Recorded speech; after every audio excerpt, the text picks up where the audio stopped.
సాయిరామ్. ఆ సాయినాథుని ఆశీర్వాదంతో ప్రతి ఒక్కరూ కూడా ఆనందంగా, ఆరోగ్యంగా, అష్టైశ్వర్యాలతో ఉండాలని మనస్ఫూర్తిగా కోరుకుంటున్నానండి. అనంతకోటి బ్రహ్మాండ నాయక రాజాదిరాజా యోగిరాజా పరబ్రహ్మ శ్రీ సచ్చిదానంద సద్గురు సాయినాథ్ మహారాజుకి జై. ఎక్కడెక్కడో తిరిగి ఎక్కడా కూడా మీ సమస్యకు పరిష్కారం దొరకక అయోమయ పరిస్థితిలో ఏం చేయాలో పాలుపోక ఉన్నారా?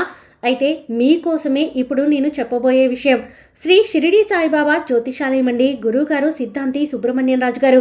మీరు ఎక్కడికి వెళ్లాల్సిన అవసరం లేదండి. ఫోన్లో గురువుగారిని సంప్రదిస్తేనే ఒక అంజనం వేసి మీ సమస్య ఏంటి, దానికి పరిష్కారం ఏంటి అనేది మీకే స్వయంగా గురువుగారు వివరిస్తారు. మీరు ఒక్కసారి నమ్మకంగా కాల్ చేసి చూడండి, మీకే అర్థమవుతుంది నేను ఎందుకు ఇంత నమ్మకంగా చెప్తున్నాను అనేది. గురువు గారిని సంప్రదించాల్సినటువంటి ఫోన్ నెంబర్ 9908224144. మీకున్నటువంటి ఆర్థిక సమస్యలు, ఆస్తి తగాదాలు, నాగదోషము, నరదిష్టి సమస్యలు, భార్యాభర్తల మధ్య అన్యోన్యత లేకపోవడం, కుటుంబంలో చాలా గొడవలు జరుగుతూ ఉండడం, స్త్రీ పురుషుల వశీకరణం, ఎటువంటి సమస్యలైనా సరే మీరు గురువు గారిని సంప్రదించి మీ సమస్యకి పరిష్కారాన్ని తెలుసుకోండి. మీరు ఎక్కడికో వెళ్ళాల్సిన అవసరం అసలు లేదండి. గురువు గారిని సంప్రదించాల్సినటువంటి ఫోన్ నెంబర్ 9908224144. ఈరోజు బాబాగారు మన కోసం అందించిన సందేశం ఏంటి అంటే, తల్లి నీ మీద చెడు ప్రయోగం జరగబోతుంది. ముగ్గు పిండి చల్లబోతున్నారు. తాంత్రిక శక్తిని ప్రయోగించబోతున్నారు. వెంటనే జాగ్రత్త పడమ్మా అని చెప్పి బాబాగారైతే అంటున్నారండి. మరి బాబాగారు మనతో ఏం చెప్పాలి అనుకుంటున్నారో తెలుసుకోవాలి అనుకుంటే వీడియోని చివరి వరకు స్కిప్ చేయకుండా చూడండి. అలాగే మన ఛానల్ని ఫస్ట్ టైం చూస్తున్న వాళ్ళైతే సబ్స్క్రైబ్ చేసుకొని పక్కనే ఉన్న బెల్ ఐకాన్ని క్లిక్ చేయడం అసలు మర్చిపోద్దండి. ఓం సాయిరామ్, ఓం సాయినాథాయ నమః అని కామెంట్ చేయడం కూడా అసలు మర్చిపోకండి. ఇక బాబాగారు అందించిన సందేశం గురించి చూస్తే, తల్లి నీ జీవితంలో కూడా శత్రువులు ఉన్నారు అని చెప్పి నీకు బాగా తెలిసిన విషయమే. అది కూడా బయటివారు కాదు, అయినవారు అని కూడా నీకు తెలిసిన విషయమే. ఎన్నో మానసికమైనటువంటి సమస్యలతోటి, కుటుంబ సమస్యలతోటి, జీవిత భాగస్వామితోటి, పిల్లల చదువు విషయంలో, పిల్లల యొక్క భవిష్యత్తు విషయంలో, నీ భవిష్యత్తు విషయంలో, నీ ఆరోగ్యం విషయంలో, ఇంటి పనుల యొక్క హడావిడిలో ఇలా ఎన్నో రకాలైనటువంటి సమస్యలు అనేవి లేచిన దగ్గర నుంచి నిద్రపోయేంత వరకు నీ మదిలో కదులుతూనే ఉంటాయి. అనేక రకాలుగా ఆలోచిస్తూ మానసికంగా నువ్వు ఒత్తిడికి గురి అవుతూనే ఉంటావు. బయటకు వెళ్ళినప్పుడు ఎవరితో ఎలా మాట్లాడాలో, ఏ విధంగా నువ్వు ప్రవర్తించాలో, ఏది మంచో ఏది చెడో నీకు పూర్తిగా తెలిసినప్పటికీ కూడాను నీ శత్రువుల కారణంగా నీకు ఏది తెలియనట్లుగా, నిన్ను అసలు ఎవరూ పట్టించుకోనట్లుగా నీ శత్రువులు నలుగురిలో నిన్ను చిత్రీకరించారు. అంటే ఇప్పుడు బయట బంధువులు ఎవరైతే ఉన్నారో వారందరి దృష్టిలో నిన్ను ఏకాకిలాగా ఒంటరిగా మార్చాలి అనేదే వారి యొక్క పూర్తి ఉద్దేశం. తల్లి ఇది అంతా కూడా నీకు తెలిసినప్పటికీ నేను ఈరోజు నీకు గుర్తు చేయడానికి గల కారణం ఒకటి ఉందమ్మా. ఎందుకంటే నీ యొక్క ప్రధాన శత్రువు ఎవరైతే ఉన్నారో అది నీ ఊహకందని శత్రువు. అది కూడా నీ ఇంట్లో వ్యక్తి కాదు, బయట వ్యక్తి. ఈ బయట వ్యక్తి కారణంగా నీ ఇంట్లో వ్యక్తి ఒకరు చాలా వరకు కూడా నష్టపోతున్నారు.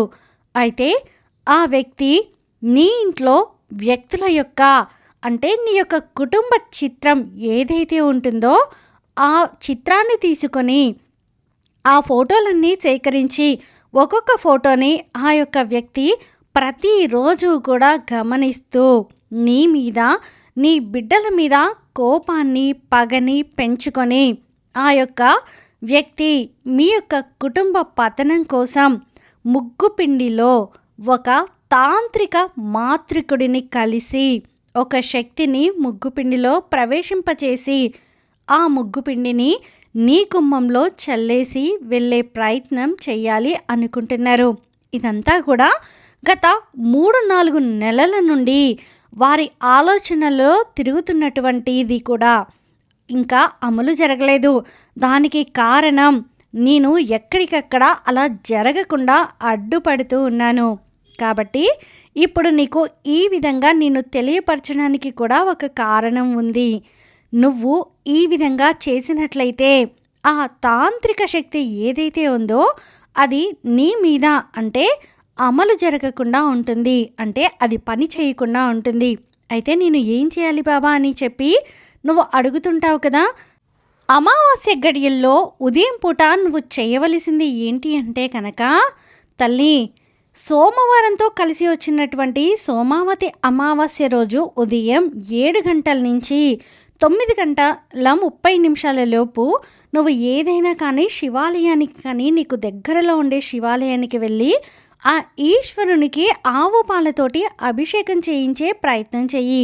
ఈ విధంగా ఆవు పాలతోటి అభిషేకం చేయించడం వల్ల నీ మీద ఎవరైతే ఈ యొక్క తాంత్రిక శక్తిని ప్రయోగించబోతున్నారో ఆ శక్తి పూర్తిగా బలహీనపడిపోతుంది. అలాగే నీ బిడ్డలకు కానీ నీకు కానీ నీ కుటుంబంలో ఉన్న వ్యక్తులకి కానీ ఎటువంటి కీడు చెడు అనర్థాలు అనేవి జరగకుండా ఉంటాయి. నీ కుటుంబం ఎప్పుడూ కూడా సంతోషంగా ఆనందంగా ఉంటుంది తల్లి. అలాగే ఈ యొక్క రాబోయే అమావాస్యలో ఇంట్లో ఎంతమంది ఉన్నారో అంతమంది కూడా ఎర్ర నీళ్ళు తిప్పి వేసుకోవడం మర్చిపోవద్దు. అలాగే ఆ రోజు ఇంట్లో ఉన్న మగవారు ఎడమ కుడికాలికి, ఆడవారు ఎడమ కాలికి నల్లదారం కట్టుకోవడం అస్సలు మర్చిపోవద్దు. ఈ అమావాస్య రోజు ఇంటికి బూడిద గుమ్మడికాయని కట్టుకోవడం కూడా అస్సలు మర్చిపోవద్దమ్మా. అలాగే ఇంట్లో ఇల్లు తుడుచుకోవడానికి బకెట్టు నీళ్ళలో కాస్తంత రాళ్ళ ఉప్పుని, కొంచెం పసుపుని, కొంచెం గోపంచకాన్ని వేసి ఇల్లంతా కూడా శుద్ధి చేసుకొని తర్వాత ఇల్లంతా పసుపు నీళ్ళతోటి ప్రక్షాళన చేయడం వల్ల ఇంట్లో ఉండే నెగటివ్ ఎనర్జీ అనేది పూర్తిగా వెళ్ళిపోతుంది. ఎవరి యొక్క మంత్రశక్తి, తాంత్రిక శక్తి, చెడు ప్రయోగాలు, మీ మీద ఉన్నటువంటి నరఘోష, నరదిష్టి ఇవన్నీ కూడా పూర్తిగా దూరమైపోతాయి. తల్లి, నేను ఏది చెప్పినా కూడా నీ మంచి కోసమే చెప్తున్నాను. నీ మీద ఉన్నటువంటి ఈ నెగటివ్ ఎనర్జీ ఏదైతే ఉందో ఎప్పుడైతే వెళ్ళిపోతుందో అప్పుడు నీకు పాజిటివ్ ఎనర్జీ అనేది ఏర్పడుతుంది. నీ మనసు ప్రశాంతంగా ఉంటుంది.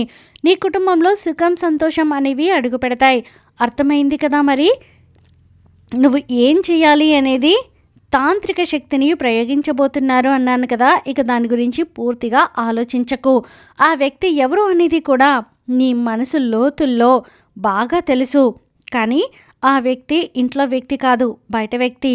కానీ నేను చెప్పినటువంటి ఈ యొక్క పనులు చేయడం వల్ల, అంటే ఇలాంటి చిన్న చిన్న పనులు చేయడం వల్ల నీ మీద ఎటువంటి చెడు ప్రయోగం అనేది పారదు అన్న విషయాన్ని తెలుసుకో అమ్మా.